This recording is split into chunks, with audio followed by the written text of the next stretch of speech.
Hunt 41 is a celebration of American waterfowl hunting. The 41 species of ducks and geese are the roadmap for us to tell the stories of the various regions, styles of hunting, and most importantly, the people that are representing this great pursuit of ours. This is the original series, The Chase for the 41. We started out at about 5:30 this morning. We set up our decoy spread, tried to get the birds to land. We put out about 65 full-body decoys. Just a good chance we're alive. Shoot him! Shoot him! Shoot him! Shoot him! Shoot him! Shoot him!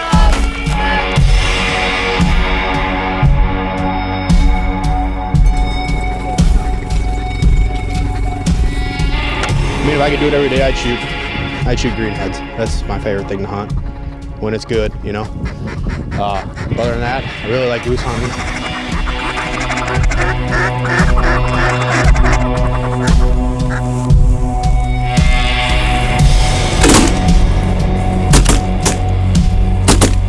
We're pretty much chasing mallards right now. When we can find them and when we can get on them, that's pretty much what's around right now. Mallards, some black ducks. A few miscellaneous other ducks, but a lot of other stuff, wood ducks, teal, all that's moved on because of the colder weather. You know, like Illinois is incredibly flat versus Wisconsin, or at least in this area, you have some rolly fields, you have a little bit more opportunity to run like A-frames and panel blinds, but the actual birds that you're hunting, you know, Wisconsin, I feel like it's experienced kind of more of a true migration.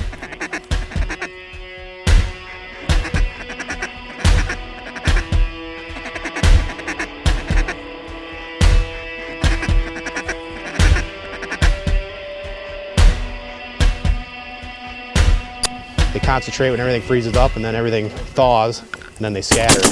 So you kind of got to figure them out where they're all at again, and you know, you have a good concentration of birds and they move around, and then you're kind of just dealing with scattered birds everywhere once it thaws. But and a lot of people hunt, you know, a lot of public marshes, lakes, rivers, stuff like that. Field hunting is definitely growing in popularity. Seen a lot more field hunters the last few years than ever before. Definitely opportunities of private access and public access, a lot of public access. So I mean, you can shoot pretty much all different kinds of ducks, bunch of geese, just all around a lot of opportunities. This area specifically, like, I mean, we've been hunting 15 years probably or something, 14, 15 years. But like when we first started hunting here though, I mean, there was like one old guy from Iowa hunting.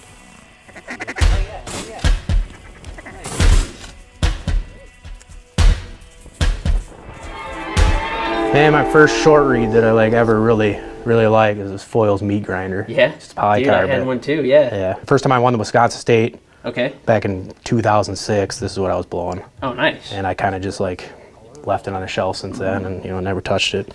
What years? Because you won Wisconsin State 3 times or 2 times? Three. What years did you do like win it all? 2006, 2009, and 2011. There's your. Yeah, first state win right there. Yeah. Oh, cool. And I remember, like, man, you're so nervous your first one. You're like, I don't know if I sound good, right, or nothing, you know. And it was like came down the third round, and they like called you, you're still in it or whatever, you know. And I remember he's like, you know how lucky you are to still be here or whatever. And I'm like, yeah, man, I'm happy. Like I'm guaranteed like third or fourth or whatever, you know. Yeah. Sure. I ended up winning it, whatever. Yeah. I mean, the one thing you always hear about calling contests is like, oh, you don't need these notes to kill birds, or they make fun of duck calling in particular because there's a lot of notes in duck calling that, you're not going to use hunting. But all it is a competition to show who can control their call better. Yes. You know what I mean? It's basically like a talent show on your call. Yeah. Coming to say that, like the guys that are good at contests, they're going to be really good duck callers too. Yeah.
just like shivering looking at him.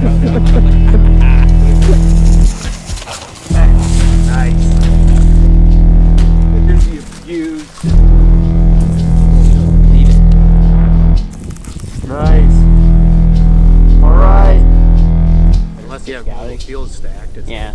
Well, we got a camera guy. He can go scout. Yep. Who's the camera guy? He doesn't have a soul. Yeah. He isn't on your person. Just go find some birds. more. You know, I started contest calling, I think I was like 12, something like that. My dad and I met a guy making duck calls in my hometown. And the guy, he was a former like contest caller. So he was, you know, kind of familiar with how that all works. I just basically, not that I'm a phenomenal caller, but I guess maybe he realized, hey, this kid's kind of talented, so let's work with him and try to coach him a little bit. And so that kind of got me interested in it. And you know, luckily I have a dad that's nice enough to drive me all over the place, you know, to all these calling contests and things like that. And you know, the one thing with like calling contests is comes goose calls and duck calls, right? And these call manufacturers. So it's just only natural for a caller to kind of gravitate towards a specific call brand they like, you know, whether that be because the call fits them well, or you know, maybe something more surface level is the calls just look cool. Like the one on the far left, that goose with the neck collar,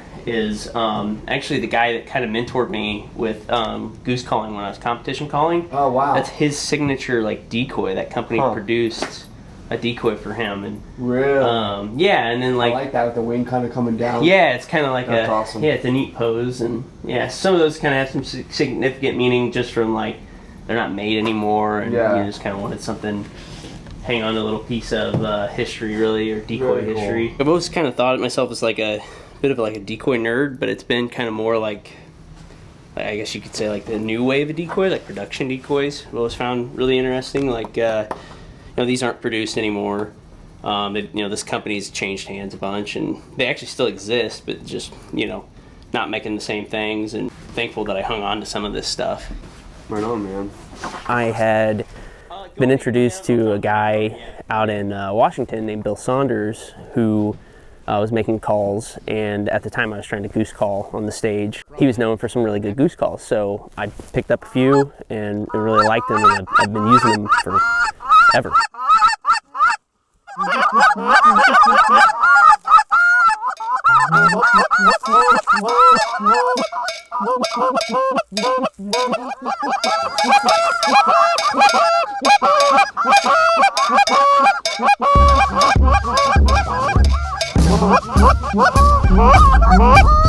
Kill him.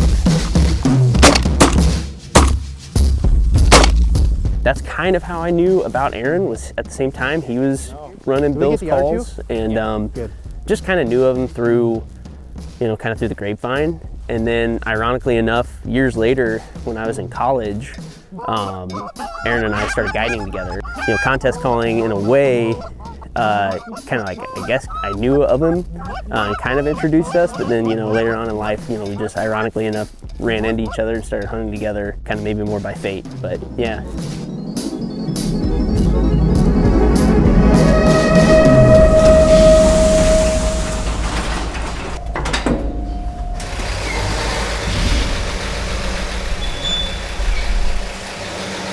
Lived here all my life and always lived out, you know, on a farm or country.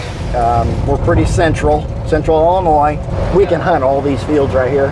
Oh, really? Yeah, these are all, yeah, we've got permission on all these. All the farmers we're pretty good friends with all the farmers here. The field we're gonna hunt tonight, we'll go by it here in a minute. But yeah, anything you see here, we can hunt. Crazy. That they were using all these. My youngest one really got the bug, and I think he shot his first duck at around 8 years old. Go ahead and tell me, say your name and spell your name for me. Lucas Clark, Lucas Clark. Like I said, Luke kind of picked up this waterfowl, hook, line, and sinker. How old are you, Lucas? I'm 12. How long you been doing this? About 3 or 4 years. Why do you do it? It's just a lot of fun.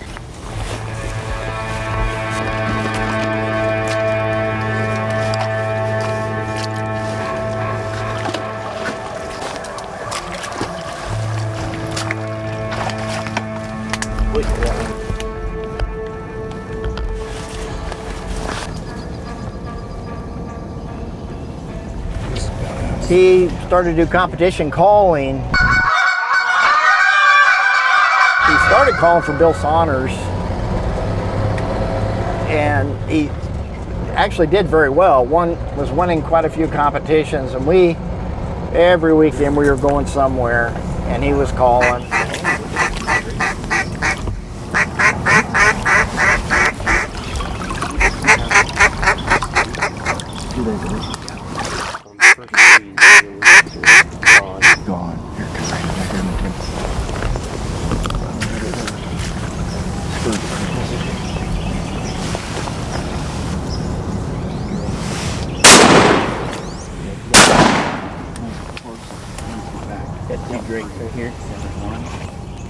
What do you think about when you're out here? Getting some birds. Is that all you're thinking about? You're looking around, thinking about nature, things like that? Well, sometimes if we're not doing good, I'm thinking about maybe eating breakfast. You gonna do it, Luke? I hope so.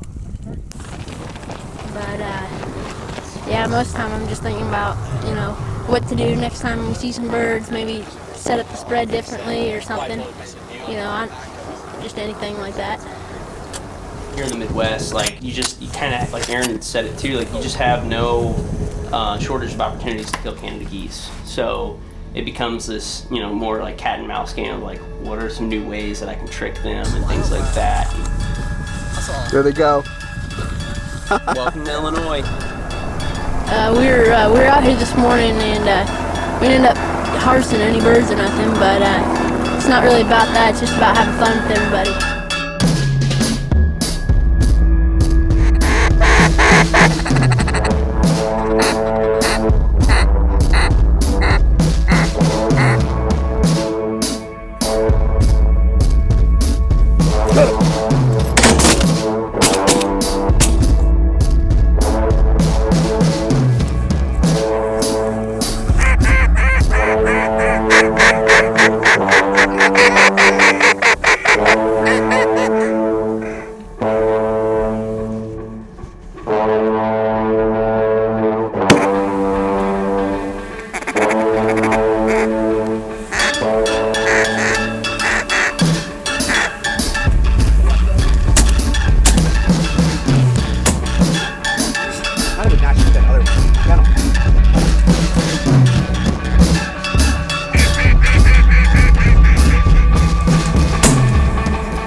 Baby.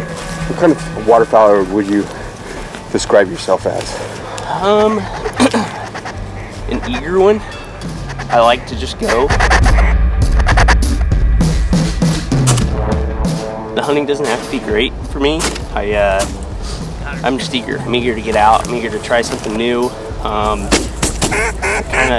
like to try to treat it like a science experiment. I was trying something new.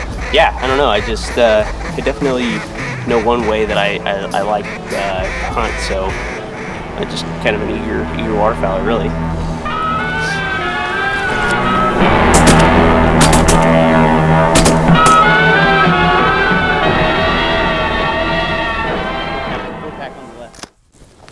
What did they call that duck yesterday? Bib mallard. Bibbed mallard. I thought it looked black with a big white patch. Some guys say that they use them in Europe as like call ducks. Wow. It's like Look at that. it's gotta be like a farm. Got mixed up with some wild mallards and Right. ended up here, you know. Look at these white patches. Yeah. Like dusty white. Oh, that's weird. That is awesome. That's Look at the bottom of its chin. Right. I thought.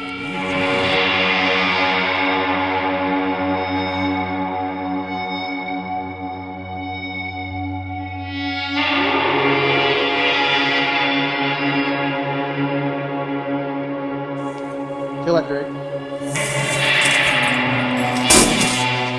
And it started with this. There were like beams that ran across here, and he built like a platform. We just used the ladder to get up here. Yeah. And like waterfowlers do, we get more and more and more and more gear. And next thing you know, we had to build like a whole like second story.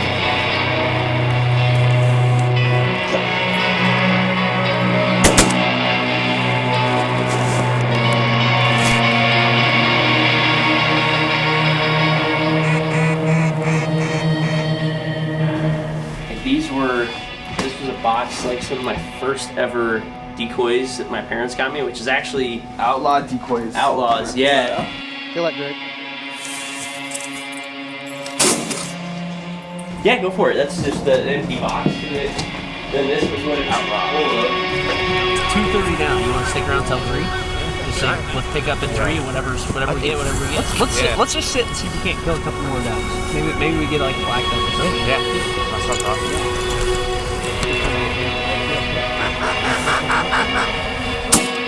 Look at that one, dude. Yeah.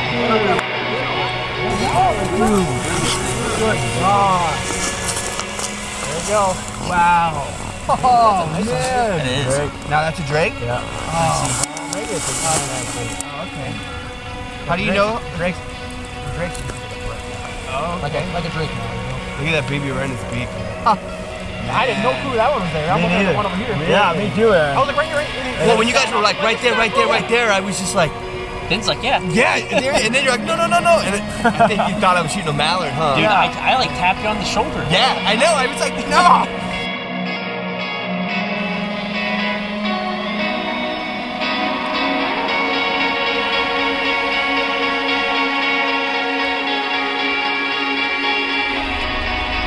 But I just think that having hunting in your background and teaching your children that aspect of it, it gets them away from the TV, it gets them away from all the electronic devices.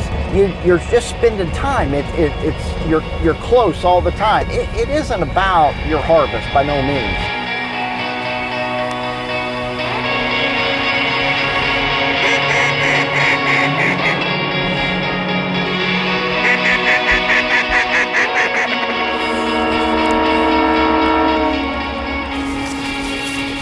I've been really lucky to hunt in a lot of places, and obviously I'm biased, this is where I grew up, but it's a pretty special place to me just because, I have so many memories here, so many firsts. Shot first duck right across the street from my parents' house, shot my first goose in the lake just 30 minutes from here, killed my first band 2 miles from here, so there's just a lot of kind of, I guess, nostalgia here that it's hard to get with anywhere else that I've ever hunted. I look forward to the day when Lucas comes home because he's got his own life now, and that just gets us right back together again. And we have such a fun time together. And I have a grandchild now. My oldest boy has a 2-year-old, and he's already told me that he wants me to start taking Samuel duck hunting.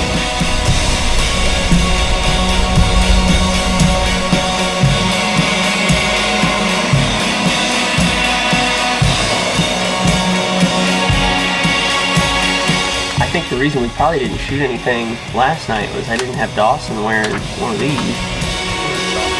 First band. This is your first band ever? First band ever.